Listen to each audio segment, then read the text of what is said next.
Ambassador Korvax's severed hand was still gripping Emma Johnson's palm when station security arrived, and she was politely asking if anyone had a wet wipe. "I am so sorry," Emma said, holding up the detached appendage like a lost glove. "I didn't mean to. Is he okay? Should I put this on ice or something?" Security Chief Vexthul's three primary eyes dilated in synchronized horror as medical teams swarmed the writhing Korvax, whose career with the Galactic Council had just ended as abruptly as his wrist. The severed hand, still locked in what had been intended as a dominance grip, showed no signs of releasing the human's fingers. According to YouTube analytics, 99.6% of viewers are not subscribed.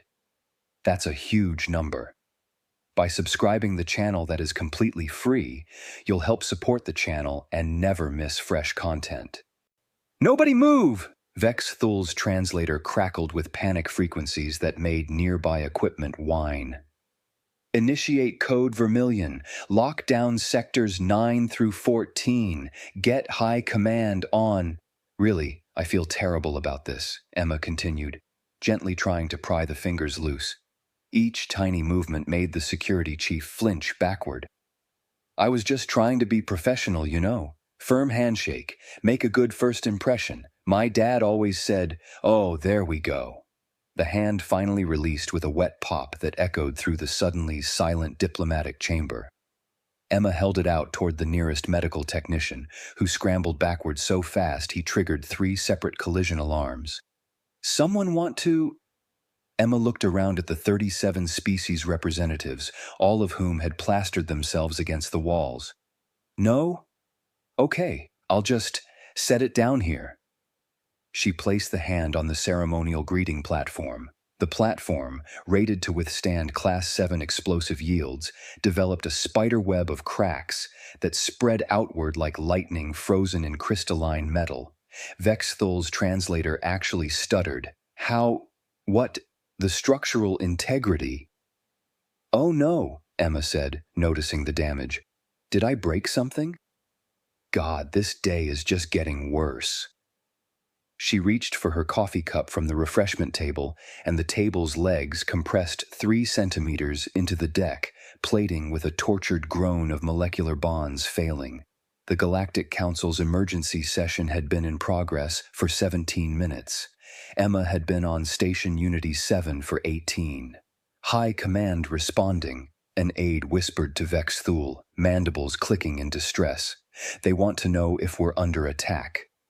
"Attack," Vexthul repeated hollowly, watching Emma take a sip of coffee and grimace. "She's not attacking. She's being polite." The medical bay's isolation chamber, designed to contain anything up to and including small singularities, hummed with every sensor array the station possessed. Emma sat in the center, looking worried and checking her phone. "I'm supposed to be at orientation in 20 minutes, she said through the communication grid. "Is this going to take long?" Outside the chamber, Zara from the Galactic Science Directorate studied readouts that couldn't possibly be correct. She'd brought her entire research team, and every single one of them was having what humans might call an existential crisis. "The bone density readings," her assistant Arhill whispered, "suggest her skeleton should collapse into a neutron star." "Her muscle structure," another researcher added, "violates conservation of energy. The force generation potential is physically impossible," Zara finished. "Yes, I'm seeing that." She activated the communication grid. "Ms. Johnson, we need to run some tests for safety purposes." "Oh, sure," Emma said brightly. "Happy to help. What do you need?" "Could you grip this sensor?" A reinforced manipulator arm extended through the chamber wall, holding a device rated to measure forces generated by industrial antimatter containment systems. Emma reached out carefully, wrapped her fingers around it with visible concentration, and squeezed what she clearly thought was gently. The sensor exploded, not metaphorically, actual explosion complete with flash of light and the smell of ionized particles. "Oops," Emma said, pulling her hand back. "Was that expensive? I can pay for—" "Try again," Zara said, her voice tight. "Please, as gently as you possibly can." Emma nodded seriously, took a deep breath, and reached for the replacement sensor with the kind of exaggerated care someone might use when handling a soap bubble. Her fingers closed around it with what looked like barely any pressure at all. The sensor's display went from green to red to a color that Zara was fairly certain wasn't in the visible spectrum before the entire device crumpled like paper, its molecular bonds simply giving up. "I'm doing it wrong, aren't I?" Emma said, looking genuinely distressed. "This is like when I tried to help my roommate with her—" "Stop!" Zara held up a manipulator. "Just don't touch anything else. Please." Emma sat back, dejected, and the chair beneath her compressed another 2 centimeters. Somewhere in the station's engineering section, alarms began screaming about structural integrity failures in Medical Bay 3. Ambassador Kael'thas of the High Council arrived with an escort of 12 ships, and the kind of expression that suggested he'd rather be literally anywhere else in the galaxy. He found Zara in her makeshift research center, surrounded by holographic displays showing Emma's biology in terrifying detail. "Explain," he said without preamble. Zara gestured to a 3-dimensional model of human musculature. Humanity evolved on what we would classify as a severe death world. Earth's gravity is approximately 3 times galactic standard. Its atmosphere is corrosive. The local fauna includes creatures that hunt in packs, ambush from trees, inject neurotoxins, and, according to human records, sometimes just sit in rivers waiting to bite things. "We know this," Kael'thas said impatiently. "The human application for council membership included full planetary data. We approved them because they demonstrated adequate technological development and social cooperation." "Yes, but we didn't understand the implications," Zara said, pulling up force measurement data. "Every human interaction involves unconscious, constant suppression of strength that would be lethal to most galactic species. What Ms. Johnson considers a firm but friendly handshake generates approximately 17,000 pounds of force per square inch." Kael'thas's crest flattened against his skull. That's more than a cargo-class fusion press." She was trying to be diplomatic, Zara said. Ambassador Korvax initiated what his species considers a dominance grip, a test of strength and resolve. Ms. Johnson responded with what she thought was equivalent pressure. From her perspective, she matched his energy appropriately. From his perspective, she gestured to a hologram of the incident showing the molecular level separation of bone from bone. His wrist never had a chance. "Can we contain her?" "We tried. Force fields, gravity manipulation, molecular disruption, she walked through all of them. Not aggressively. She was trying to return the hand. She thought she was being helpful." Zara's scales rippled with barely suppressed hysteria. "Ambassador, she's not even a trained soldier. She's a hospitality coordinator. Her official job description includes ensuring guest comfort and maintaining positive atmosphere." Kael'thas was quiet for a long moment. "Show me her file." The hologram shifted to display Emma's personnel record. Age 28, bachelor's degree in communications from Ohio State University, 3 years experience in hotel management. Hobbies included reading, hiking, and staying active. References described her as friendly, professional, and great with difficult clients. "What does staying active mean?" Kael'thas asked with the tone of someone who suspected he didn't want to know. "According to her social media, she visits a gym 3 times per week," Zara said. "The exercises she performs, lifting metal plates, running on mechanical belts, hanging from bars, would kill most species through cardiac arrest within minutes. She considers it nothing crazy, and her friends comment that she's not even that into fitness." "Stars preserve us," Kael'thas breathed. "What do their soldiers do?" "I don't want to think about it," Zara said honestly.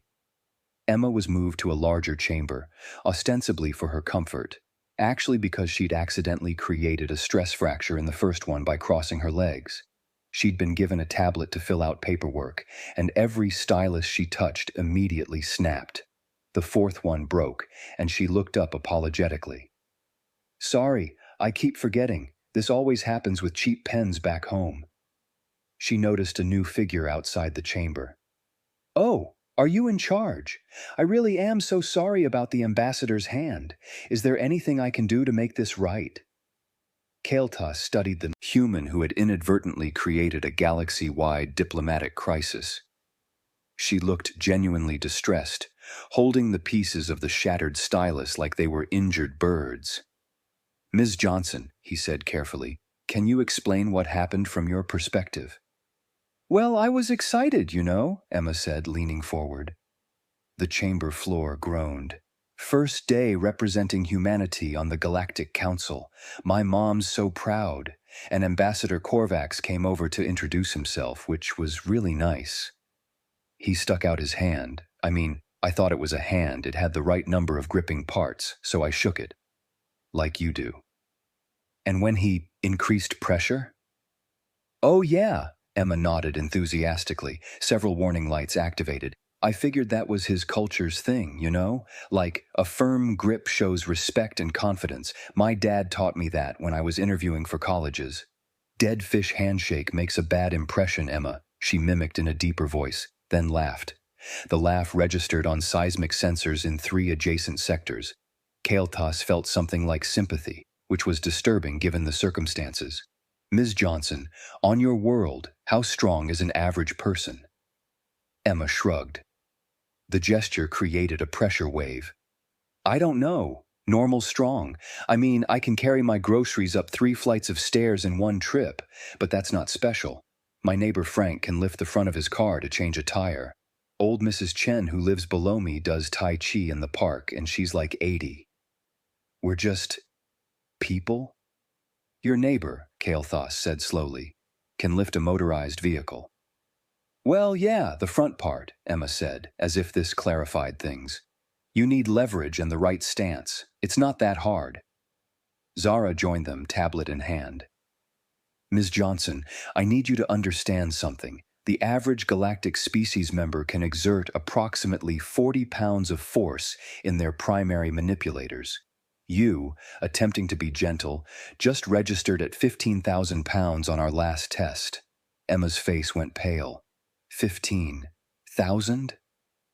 "You are, by our standards, nearly indestructible," Zara continued. "Your bone structure could withstand impacts that would vaporize our ships. Your muscles generate force equivalent to industrial machinery. Your casual walking pace creates kinetic energy comparable to meteoric strikes." "But Emma gestured at herself helplessly. "I'm just me.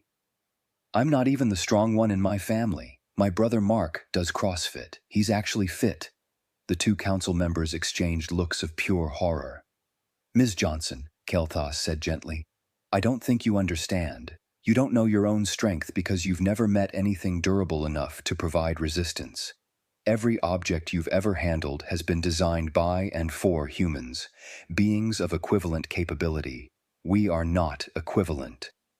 Emma was quiet for a moment, processing. Then she looked up with dawning comprehension and absolute mortification. "Oh my God, I've been bulldozing through your station like a... She couldn't finish the sentence. Her eyes were watering.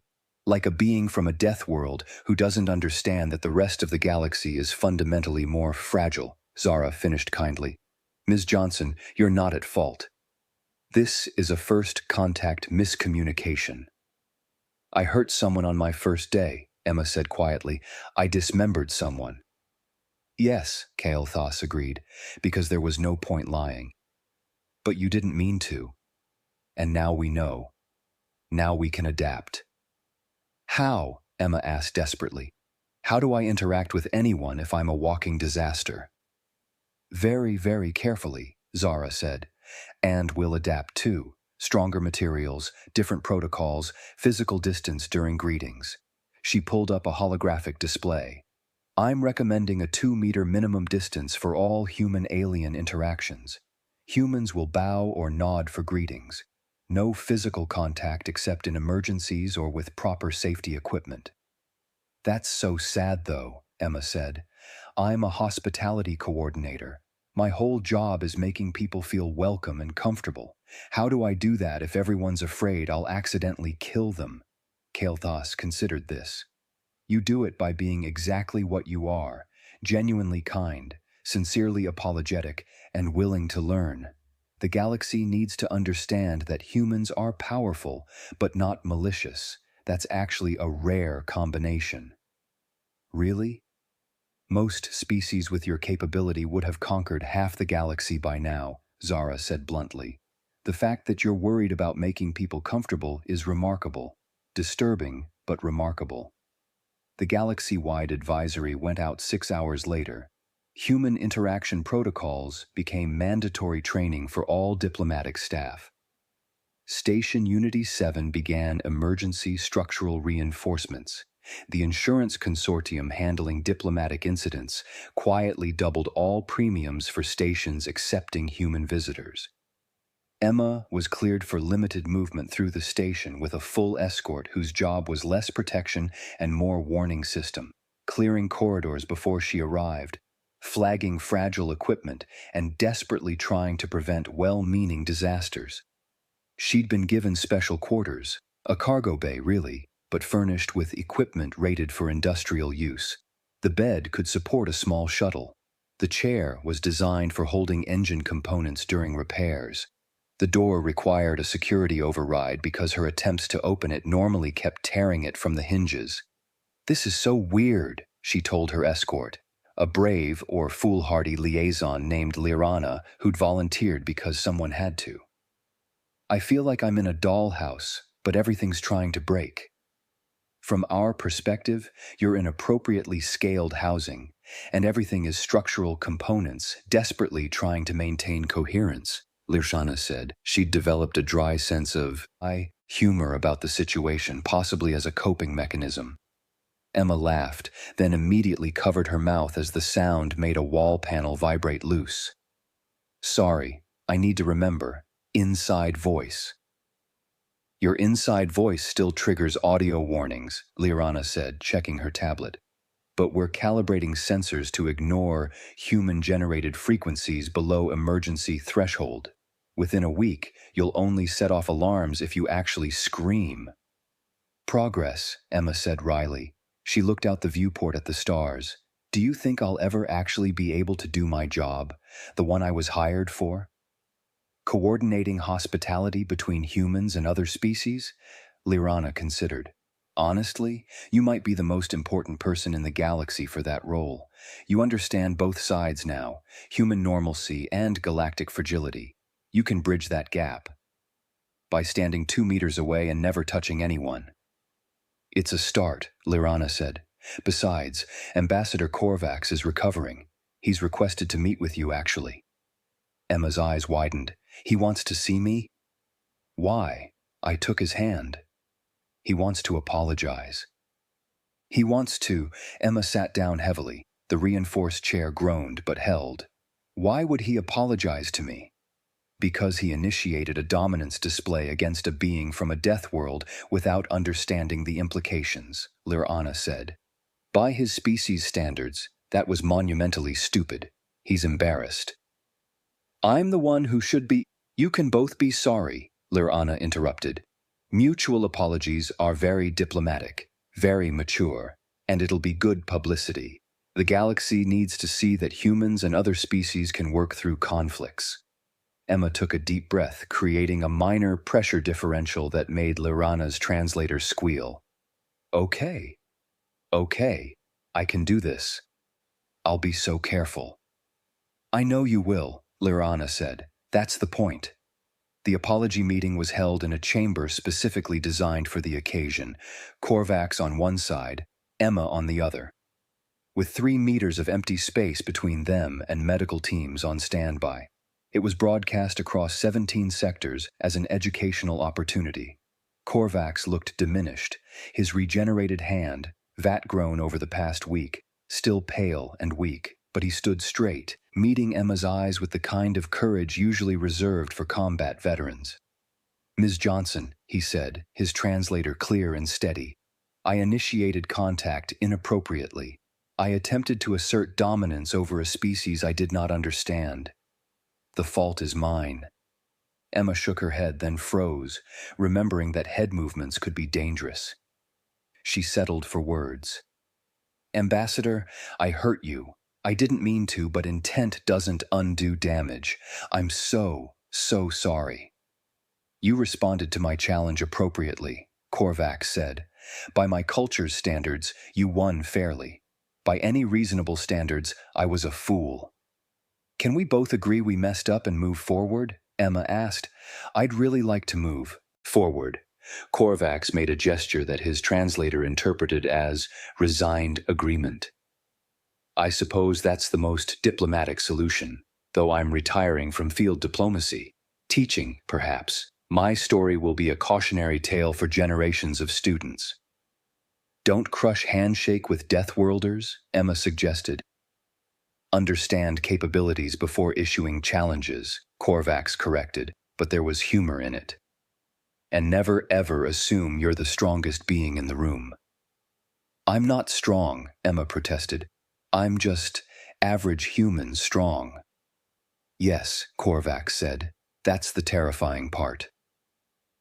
3 months later, Emma stood in her redesigned office in the Human Embassy, a structure built with military-grade materials and reinforcement that made it technically capable of withstanding sustained assault from a Class 3 battle group. She'd tried explaining that this seemed excessive, but the construction team had been adamant. Her desk was solid durasteel. Her chair could support a tank. The walls were rated for explosive decompression. And despite all of this, she'd still managed to put stress fractures in 2 door frames and crack a viewport by leaning against it while thinking. But she was learning. Every day, a little more control. Every interaction, a little more awareness. The galaxy was learning too, adjusting protocols, redesigning equipment, understanding that humans weren't malicious, just monumentally more durable than anyone had anticipated. Her latest project was coordinating the first human family visit to Station Unity 7. A couple with 2 children wanted to tour the facility. Emma had spent a week preparing detailed safety protocols, including child-proofing that involved reinforcing entire deck sections. You ready for this? Lirana asked, reviewing the plans. Absolutely not, Emma said cheerfully. But we're doing it anyway. That's basically my job description now, achieving the impossible while terrifying everyone involved. At least you're honest about it, Emma's calm chimed. She tapped it carefully. She was getting better at light touch, and smiled. They're arriving at Dock 7. Want to come meet humanity's ambassadors? Will there be handshakes? God, no, Emma said. I've instituted a strict bow-only policy for all humans. My mom was insulted, but I explained about Korvax and she understood. She paused. Actually, she sent a fruit basket to his recovery facility. Did you know about that? The fruit basket that required a cargo transport and structural reinforcement of his receiving room, Lirana said dryly. Yes, I'm aware. She meant well. That's what scares us. Emma laughed, carefully, quietly, a sound that only triggered moderate audio warnings instead of full evacuation alarms. Progress. They walked toward the docking bay, Emma's escort clearing corridors with practiced efficiency. Behind them, a trail of minor structural complaints and recalibrating sensors marked her passage, like cosmic footprints. At the docking bay, the human family emerged. Mother, father, 2 children who immediately wanted to touch everything. Emma intercepted them with the skill of someone who'd worked hospitality during tourist season. Hey guys, she said warmly, kneeling down to their level. The deck plating creaked. Welcome to Station Unity 7. I'm Emma and I'm going to show you around. But first, super important rules. We walk carefully here. We use quiet voices, and we absolutely do not touch anything unless I say it's okay. Can you do that? The children nodded solemnly, eyes wide at the alien architecture. Why? The smaller one asked.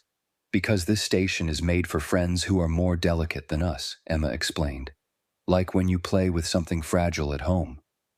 You're gentle, right? Like Mom's Voss? Exactly like Mom's Voss, except imagine if everything here was Mom's Voss. The child's eyes went even wider. Everything? Everything, Emma confirmed. So we're going to be super, super careful. Deal? Deal. Behind Emma, Lirana watched the interaction with something approaching awe. The human was teaching human children to navigate a fragile galaxy with the same patient care someone might use to teach toddlers about breakable objects. It was maternal, protective, and fundamentally kind. And terrifying, because these were children. Average human children who would grow up to be average human adults with the casual capability to tear through military-grade materials. The galaxy is going to be very different in 20 years, Lirana murmured to Vex Thul, who'd come to observe the proceedings from a safe distance. Different how? The security chief asked nervously. I'm not sure yet, Lirana said, watching Emma guide the family toward the diplomatic wing with careful enthusiasm. But I think we're going to need a lot more reinforced infrastructure. And, Vex Thul prompted. And probably a lot more humans like her, Lirana finished. People who understand their own strength and choose gentleness anyway. That's not weakness, that's something else entirely. Emma's voice drifted back, explaining architectural features to the fascinated children while simultaneously preventing them from accidentally destroying priceless artifacts through enthusiastic curiosity. She was juggling education, safety, diplomacy, and crisis prevention with the ease of someone who'd done exactly this job in far more chaotic environments. She's good at this, Vex Thul admitted grudgingly. She's perfect for it, Lirana corrected. Death world survival instincts, diplomatic training, hospitality experience, and genuine kindness. We couldn't have designed a better bridge between our species if we tried.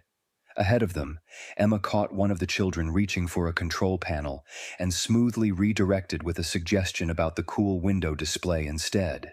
The child pivoted eagerly. Crisis averted. Lesson learned without tears.